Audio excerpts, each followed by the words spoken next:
네, 오늘도 승리의 길을 찾아서 고침받으며 살아가자 이런 주제로 말씀을 드립니다. 항상 성공만 하고 항상 실패만 하는 사람이 어디 있겠습니까마는 우리에게는 치료와 회복이 필요할 때가 있습니다. 실패했을 때의 낙심과 승리했을 때의 뿌듯함, 이거는 겪어본 사람만이 알 수 있습니다. 역경을 디디고 이기는 삶을 살았을 때 남이 모르는 즐거움이 내 안에 있음을 보게 됩니다. 이것이 자기 긍정이요 승리의 삶입니다. 남들이 나를 부러워하는 것, 남들이 나를 칭찬하는 것, 그거는 사실이 아닐 수도 있습니다.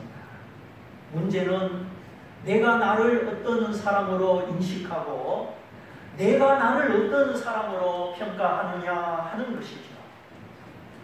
사람의 속마음은 쉽게 전달이 안 되죠. 내가 진심으로 나아가도 상대방이 오해합니다. 나는 벌써 용서했는데 저쪽에서는 내 용서를 받아들이지 못합니다. 네. 중국의 역사 드라마 사극, 거기에는 정의감, 복수심이 있고 용서가 없습니다. 제가 역사 다큐멘터리를 좋아해서 가끔 중국의 역사 드라마를 봅니다.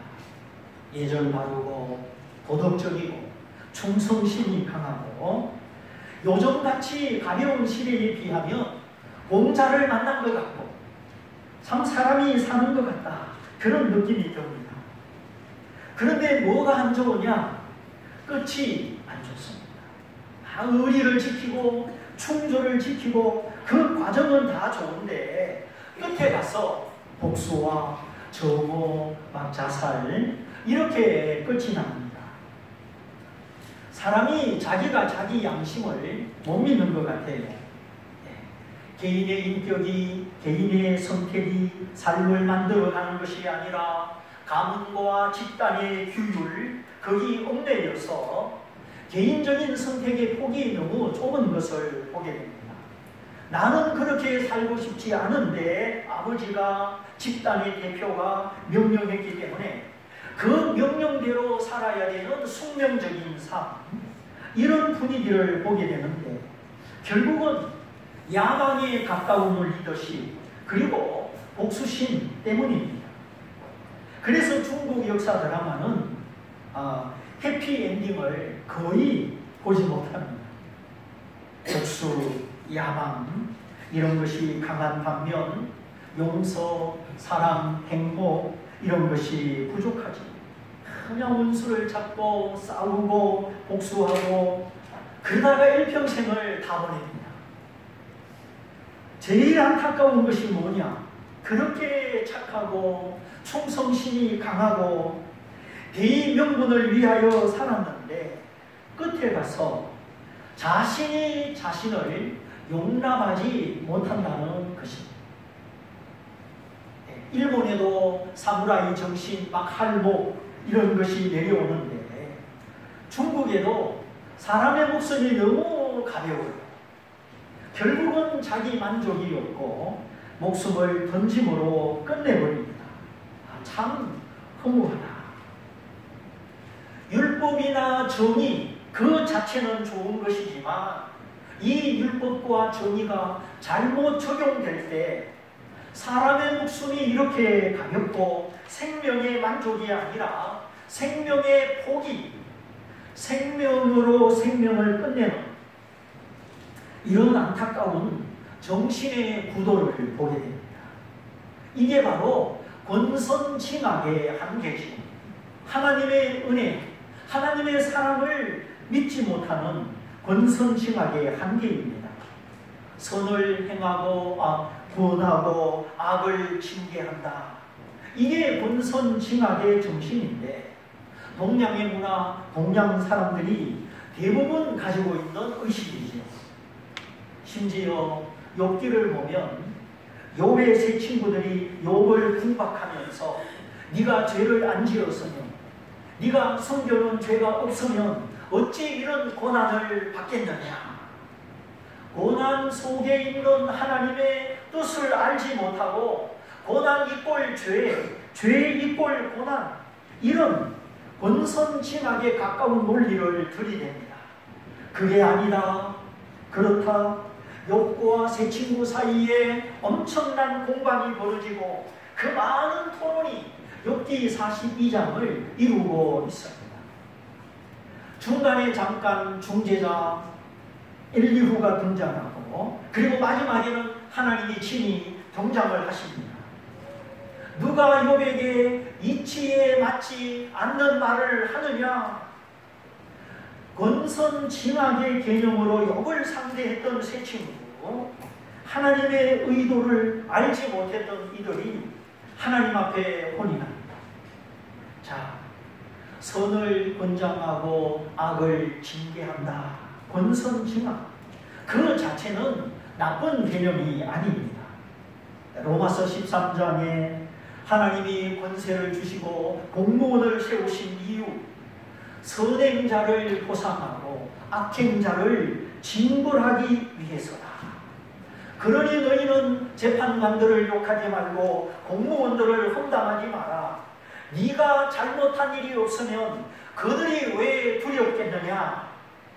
하나님이 지도자를 세우시고 공무원을 세우신 이유는 선행자를 보상하고 악행자를 징벌하기 위해서다. 그러면서 너희는 임금들과 높은 사람들을 위하여 기도해라. 이는 너희가 평안 중에 살고 복음이 전파되게 하려 함이라 하였습니다. 난리가 일어나고 사회가 뒤숭숭하고 그러면 우리가 평안 중에 살지 못하고 전도하기가 어렵습니다. 사람들이 마음이 불안하고 의심이 일어나면 전도를 잘 받아들이지 않기 때문이죠. 그러므로 하나님의 교회는 국가와 민족을 위해서 기도하고 대통령과 높은 사람들을 위해서 기도해야 합니다. 자, 이렇게 하나님이 권세를 부여하시고 권세자를 세우신 것은 선행자를 보상하고 악행자를 징벌하기 위함이다. 네가 공연히 악을 행치 아니하였으면 어찌 그들이 두렵겠느냐. 이 말씀 속에도 권선징악의 개념이 포함되어 있습니다. 문제는 이 원리를 실행하는 사람들이죠. 세금 공무원들이 세금을 거두는 것은 정당하지만 부당하게 부정하게 거둘 때는 그것이 문제가 되는 것이죠. 재판관도 마찬가지, 스포츠의 심판도 마찬가지, 공정하게 재판하고 공정하게 심판을 보면 아무 문제가 없습니다. 부엌에서 요리하는 칼은 사람을 죽이지 않습니다. 그러나 이 칼이 강도의 손에 들어갔을 때는 사람을 죽입니다. 자식을 사랑하는 것도 돈을 쓰는 것도 알고 보면 다 마찬가지입니다. 부모가 자식 사랑하는 것은 당연하고 돈을 번 사람이 돈을 쓰는 것은 당연한데 거기 인간의 욕심과 인간의 교만이 들어간다는 것입니다. 하나님이 사람을 정직하게 지으셨으나 사람이 많은 꾀를 내었도다. 하나님은 정직하게 지으셨는데 사람이 타락한 이후에 많은 편견과 오만과 부정직한 생각과 악한 꾀를 방출합니다. 욥의 시대는 지금부터 3500년 전 아브라함의 시대와 동시대입니다. 아직까지 국가제도나 민주적 헌법이나 뚜렷한 사상이 발전되지 못할 때였습니다. 그럼에도 불구하고 사람 속에는 양심이 있고 각자 자기 안에 마음의 법이 있습니다. 이거는 되고 이거는 안 된다. 바로 마음의 법이요 마음에 새겨진 율법입니다. 그러므로 선을 장려하고 악을 징벌한다. 이런 권선징악의 개념은 그 자체로서는 잘못된 것이 아닙니다. 선을 장려해야지. 선을 장려하지 않고 악을 장려한다면 어떻게 되겠습니까? 그러므로 사람이 비록 타락하고 하나님과 분리된 존재가 됐지만, 하나님의 형상이 파괴됐지만 완전히 상실된 건 아닙니다. 허리 아래에 못 서는 분도 있고 목 아래에 못 서는 분도 있고, 그래도 목 위에 마른하고 드습니다. 최악의 상태는 눈을 깜빡이면서도 의사소통을 합니다. 파괴됐지만 완전 상실은 아니라는 거죠. 그래서 타락한 이 인간 세상에 권선징악의 개념이 존재하는데, 오늘날은 이 개념마저 희미하다는 것입니다. 어떤 생각이, 어떤 가치가 나를 이끌어가고 있습니다. 나는 후회하지 아니할 만한, 남들이 알아주지 못하지만 나 스스로 뿌듯해할 수 있는 삶의 원리가 있느냐? 후회하지 않는 인생의 삶의 원리, 스스로 자신을 긍정할 수 있는 삶의 원리가 있느냐? 이거는 아주 중요한 질문입니다. 그래서 남이 나를 컨트롤하지 않아도 하나님의 지혜와 말씀으로 스스로 나를 다스리고 나를 컨트롤하고 그 후회하지 않는 원리를 따라 내 삶을 이끌어갈 수 있는 이런 자주적인 믿음의 은혜가 있어야만 하는 것입니다. 우리가 한 번밖에 살지 못하는 인생을 살고 나서 하나님의 심판대 앞에 서게 될 것이요, 또한 자신의 양심의 심판대 앞에 서게 될 것입니다. 여기에서 하나님은 나를 어떤 사람으로 평가해 주실 것인가? 선을 행한 자는 생명의 부활로 나올 것이요, 악을 행한 자는 심판의 부활로 나오게 될 것입니다. 지금처럼 병들고 아프고 썩고 죽는 이런 육체가 아니라 썩지 않고 죽지 않는 신령한 육체, 영적인 육체를 가지게 될 것입니다. 지지난 금요일 날 혜린이하고 같이 자는데 이렇게 물어봅니다. 할매, 영혼도 아파? 육체가 아닌 영혼도 통증을 느끼느냐? 이런 질문이죠. 어린아이의 질문이지만 제가 깜짝깜짝 놀랄 때가 있습니다. 그래, 영혼도 아파. 육체보다 더 아파. 너 욕심내고 화내고 동생하고 싸우고 그러고 나면 너 마음 아프지. 그것처럼 영혼도 아파. 이렇게 대답을 해주고 다음 질문으로 넘어갔죠. 하나님은 언제부터 계셨어? 남자와 여자는 왜 서로 다른 거야? 천국은 어떻게 생겼어? 우리가 나중에 천국 가면 몇 살 되는 거야? 아, 나는 예수님을 믿는 사람인데 왜 죄를 짓지? 아, 이런 것도 다 물어봅니다.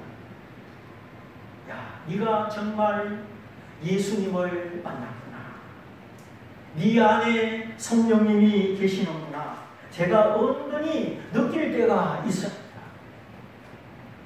물론 초등학교 2학년이지만 지식이 완전하진 않지만 하나님의 영은 나이를 초월해서 이런 영적 호기심, 영적 관심을 주시는구나. 갑자기 영혼도 아파? 그래, 영혼이 더 아프지. 예, 우리 신체의 고통, 육체의 불편, 결코 작은 일이라 여길 수가 없습니다. 그러나 육체의 불편, 육체의 연약함은 100년을 넘기지 않습니다. 그러나 용서받지 못한 영혼의 고통은 1000년을 가고 만년을 가고 영원히 계속된다는 사실입니다. 문제는 사람들이 이 마음 속에 만족이 없고 감사가 없고 확신이 없이 살아간다는 것입니다. 혼돈과 공허, 깊은 흑암처럼 육체는 밥 먹고 육체는 살아 숨쉬지만 그 영혼, 그 마음은 허무하고 고달프고 남들에게 말할 수 없는 많은 고통과 내적인 아픔을 가지고 살아간다는 것입니다. 그러나 사도 바울은 이렇게 고백했습니다. 겉사람은 후패하나 속 사람은 날로 새롭도다. 머리가 길어지고 이게 주름이 늘고 허리도 아프고 무릎도 아프고 이 육체의 사람, 그 사람이 쇠약하지 아니한 사람은 없습니다. 문제는 인을 맨 속 사람, 내 육체 안에 하나님을 닮은 진짜 나, 진정한 자, 참된 나, 속 사람이 있습니다. 성경은 이 사람을 가리켜 하나님의 형상이라고도 말하고 영의 사람이라고도 말합니다. 바울은 육체의 사람, 그 사람과 대조되는 속 사람이라고 말했습니다. 베드로는 마음 안에 숨어있는 사람이다, 히든 펄슨, 그렇게도 묘사를 했습니다. 우리가 성경을 배우고 성경을 가까이 해야 되는 이유는 하나님은 누구신가? 나는 누구인가? 이것을 가르쳐 주기 때문입니다. 나는 진정한 자기 자신을 회복하고 진정한 나 자신을 발견하였습니다. 하나님이 사랑하신 나, 하나님이 구원하신 나, 내 안에 천국을 가지고 살아가는 나, 이러한 나를 발견하고 이런 나를 기뻐하고 거룩한 자부심, 거룩한 자존심이 가득한 사람은 결코 낭망하지 않습니다. 실패의 아픔, 낭망의 통증, 패배의 고통, 누가 어떻게 이런 것을 피할 수 있겠습니까? 기독교 철학자 키엘케고는 절망은 죽음에 이르는 질병이다. 미래가 보이지 않는 절망, 앞이 캄캄한 절망은 죽음에 이르는 심리적 질병입니다. 가장 두려운 것은 내가 나를 긍정하지 못하는 영적 상태입니다. 자꾸만 나를 부정합니다. 나를 미워하고 나를 싫어합니다. 나는 못났어, 나는 실패했어, 나는 살아야 될 이유가 뭘까? 이렇게 마음속에서 내가 아프고 내 속사람이 아픈 병중 상태입니다. 내가 나를 긍정하기보다 부정하고 내가 나를 기뻐하기보다 슬퍼하고 내가 나를 자랑스럽게 생각하기보다 부끄럽게 생각하고 만일 그렇다면 내가 한 달에 1,000만 원을 벌고 1억을 벌든 그게 무슨 의미가 있겠습니까? 내가 나를 긍정할 수 없는데 내가 부자가 되는 것이 무슨 의미가 있습니까? 할배 영혼도 아파. 그래, 영혼도 아프지.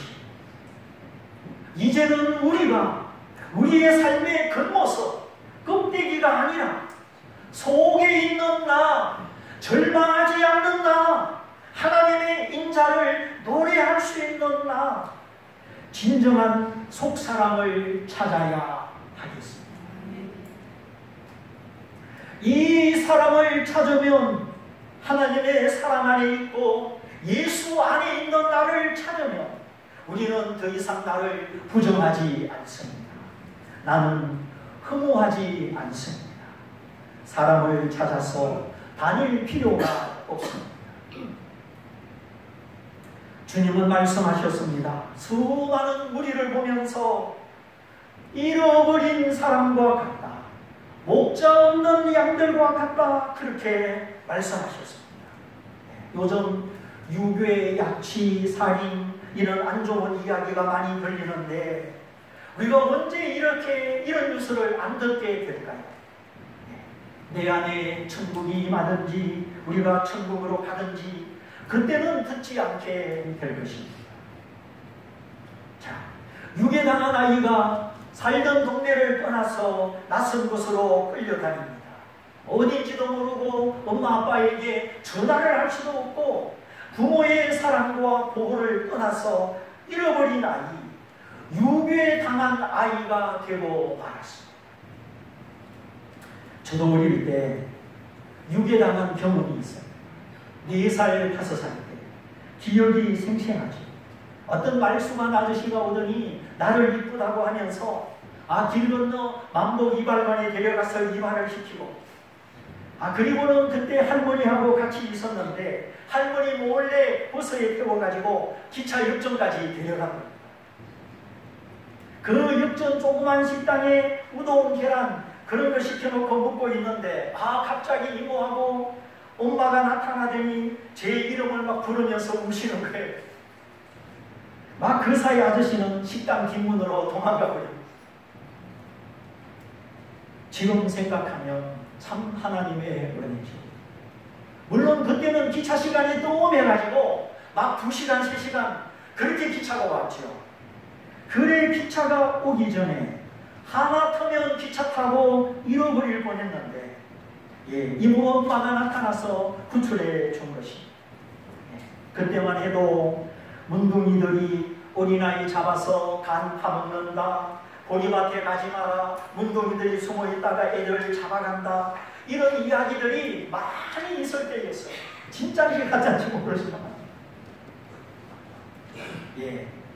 유괴당한 아이, 그 처지가 어떻습니까? 희망이 있습니까? 생명이 보장이 됩니까? 부잣집 아이는 뭐합니까? 공부 1등하는 학생이면 뭐합니까? 잃어버린 인생, 하나님을 떠나 잃어버린 인생, 내가 누군지 왜 사는지 알지도 못하고 하나님 없이 천국 없이 살아가는 인생이라면 무엇이 의미가 있겠습니까? 그러므로 우리는 예수 그리스도를 믿어야 되고 예수를 통하여 하나님을 만나야 되고 하나님은 내 아버지, 나는 하나님의 자녀, 하나님과 나 사이에 이 영적인 관계가 맺어져야 하는 것입니다. 하나님 내 아버지시요 내가 하나님의 자녀라는 이 믿음의 확신이 더 깊어져야 하는 것입니다. 우리가 여름 성경학교를 하고 태국의 단기 선교를 떠나고 이것도 다 마찬가지입니다. 내 안에 하나님이 안 계신다면, 내 안에 성령으로 계시는 하나님을 알지 못한다면 오늘 나는 누구며 나는 어떻게 살아가고 있습니까? 우리의 신앙은 생명이요 형식이 아닙니다. 예수는 나의 죄를 위하여 죽으시고 의를 위하여 살아나셨습니다. 로마서 4장 25절에 예수는 우리 범죄함을 위하여 내어 죽이 되고 또한 우리를 의롭다 함을 위하여 살아나셨느니라. 6장 11절 이와 같이 너희도 너희 자신을 죄에 대하여는 죽은 자요 그리스도 예수 안에서 하나님을 대하여는 산 자로 여길지어다. 다시 말하면 예수 믿는 우리는 죄하고는 상관이 없는 자요 이제 하나님과 상관이 있는 자라.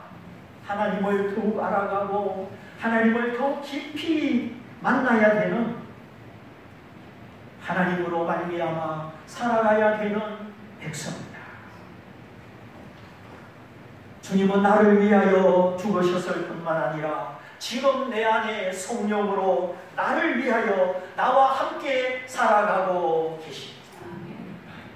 이제 내 삶이 헛되지 않도록 더 이상 내가 잃어버린 자가 아니라 하나님의 품 안에 하나님의 사랑받는 자, 그래서 인생의 목적을 알고 가치를 알고 바르게 살아갈 수 있도록 하나님은 지금 우리 안에 내 안에 살고 계십니다. 하나님은 지금 어디 계십니까? 저 높은 천국, 저 하늘에 계십니까? 물론 거기 의의 보좌에 의의 하나님으로 우주의 통치자로 계십니다. 그러나 하나님은 예수님을 나의 구주와 하나님으로 고백하는 각 사람 속에, 우리 심령 속에 계십니다. 그분은 우리의 마음을 만져주시고 우리의 심령 깊은 곳을 고쳐주십니다. 우리의 많은 불안과 염려, 허무의식, 무목적과 혼돈, 절망감, 비교의식, 포기하지 못하는 마음, 헛된 욕망, 열등감, 낮은 자존감, 이렇게 성경은 우리 속 사람에 대하여 진실을 말하고 사실을 말하고 고침받을 수 있는 희망을 말해주고 있습니다. 그래서 우리는 우리의 속 사람이 날마다 고침을 받아야 합니다. 내가 주의 말씀을 듣고 믿기만 하면, 믿고 순종만 하면 주님이 고치지 못할 사람이 없고 구원하지 못할 사람이 없습니다. 혹시 우리 주변에 기억상실증에 걸린 환자를 보신 일이 있습니까? 드라마나 영화 속에 많이 나오죠. 남편도 아내도 알아보지 못하고 자기가 누구인지 인식하지를 못합니다. 자신에게서 단절되고 관계에서 단절되고 삶에서 단절되었습니다. 기억상실증, 성경으로 말하자면 자기 상실이요 단절된 삶입니다. 하나님을 찬양하지 못하고 자기를 긍정하지 못하는 하나님 상실, 자기 상실, 이것보다 더 중한 병이 어디 있겠습니까? 이것보다 더 몹쓸 병이 어디 있겠습니까? 갑자기 내 자녀가 부모된 나를 알아보지도 못하고 아무것도 알아보지 못한다면 그보다 더 큰 부모의 고통이 어디에 있겠습니까? 내가 예수 안에 주님과 친밀하지 아니하며 주님이 내 안에 사시고 나를 통해 사시는 이 임마누엘 연합의 삶, 그 삶이 아니라면 우리는 육체뿐이요 감각으로 사는 것이지 영으로 사는 것이 아닙니다. 육신의 생각은 사망이요 영의 생각은 생명과 평안이다. 살리는 것은 영이니 육은 무익하니라. 내 말이 곧 영이요 생명이라. 무릇 하나님의 영으로 인도함을 받는 그들은 하나님의 아들이다. 자식이 부모를 닮듯이 성령으로 살아가는 하나님의 자녀들은 하나님 닮은 모습이 그 인격과 삶 속에 나타납니다. 하나님은 우리에게 고귀하고 순결하고 아름다운 삶을 주셨습니다. 생명과 찬양, 감사, 주의 인자하심을 의지하는 복음의 은총을 주셨습니다.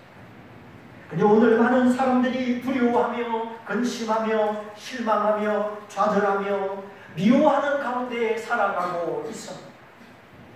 내일을 알지 못하는 절망과 허무함 속에 살아가고 있습니다. 무엇을 찾아 그렇게 헤매는지 길거리를 방황하는 사람들이 너무나 많이 있습니다. 여기에서 근짐을 받고 고침을 받고 이제 절망에서 소망으로, 상실에서 만족으로, 부정에서 긍정으로 살아갈 수 있도록 우리 모두에게 주님이 필요합니다. 우리는 아주 겸손하게 어린아이처럼 주님, 저에게 주님이 필요합니다. 주님만이 저를 고치시고 상실에서 저를 찾아줄 수 있습니다. 우리가 진지하게 포기하지 않고 주님을 찾아야 하겠습니다. 우리가 주님을 찾으면 만나주십니다. 주님이 숨어 계시고 숨바꼭질을 하는 것이 아니라 주님은 인격이시기 때문에 찾을 때 만나주십니다. 우리가 사모할 때 은혜를 주십니다. 가난한 심령에 천국을 주시고 애통하는 심령에 위로를 주십니다. 주님과 나와의 만남, 그 연합이 헛되지 않도록 주님은 찾는 자에게 만나주시고 기다리는 자에게 나타나시고 사모하는 자에게 은혜를 주십니다. 내가 어디로 가야 되나? 이 문제를 어떻게 해결해야 되나? 삶의 무거운 짐들이 다가올 때, 사실은 그런 문제, 숙제, 짐이 무거운 것이 아니라 나 자신이 가장 무거운 짐임을 깨닫습니다. 인생의 무거운 짐이 무엇입니까? 아내와 남편 사이, 부모와 자식 사이, 친구와 친구 사이, 무엇이 가장 무거운 짐으로 느껴집니까?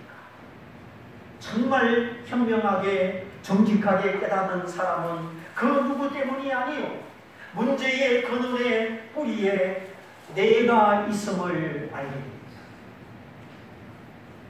주님이 아니면 고칠 수 없는 나, 근심, 걱정, 불안, 두려움, 상실감 속에서 살아가는 불안의 대명사, 문제의 근본은 우리 자신입니다.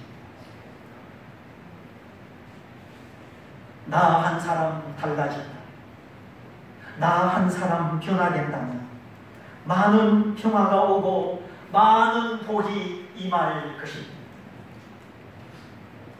우리는 천국을 여는 자가 될 수도 있고, 천국 문 앞에 앉아 가로막아 남이 못 들어가게 하는 자도 될 수도 있습니다. 축복의 통로, 은총의 통로가 될 수도 있고, 재앙의 통로가 될 수도 있습니다. 삼국이 연합하여 침략하였을 때 두려움에 떨던 여호사밧, 얼굴을 하나님께로 향하고 금식하며 기도하였을 때 하나님께서 두려워하지 말라, 놀라지 말라, 이 전쟁은 너희의 전쟁이 아니요 나의 전쟁이요, 나 여호와가 너희를 위하여 싸울 것이다. 그 말씀에 응답을 받았을 때 여호사밧은 엎드려 경배하고 레위 자손은 서서 큰 소리로 하나님을 찬양하였습니다. 오늘 우리 모두 자신을 발견하고 상실이 아니라 자신을 회복하고, 절망이 아니라 찬양으로 승리하고, 질병이 아니라 믿음, 소망, 사랑으로 살아가도록 하나님을 찾고 하나님을 구하여서 다른 어떤 것이 아니라 하나님 앞에 나 자신의 가치, 나 자신의 소중함을 회복하여서 하나님의 축복의 통로가 되고 구원의 통로가 되시기를 주님의 이름으로 축원드립니다. 축원드립니다.